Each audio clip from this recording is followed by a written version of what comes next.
Okay, tarot reading today with our cough drops for Aries, and I have no idea. Cancer. Oh, okay. All right. The last one when you talked about Cancer, it was Okay, so Aries, you have the regular ups and downs of a year coming. Your year's almost up though, but the good news is you have a good heart, so you got a lot of blessings coming your way, and even trials, even the tough times. The way this one is twisted and how plump it is, saying even the tough times will be easy for you because you always see the light on the other side.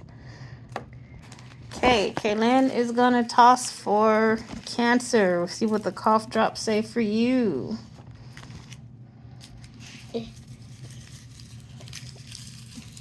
All right, go ahead and toss them out. Cancer, your cough drops.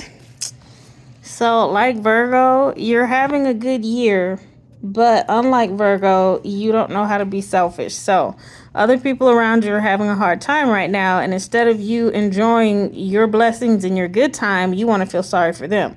Learn to be selfish. Take a hint from Virgos and Leos. All right?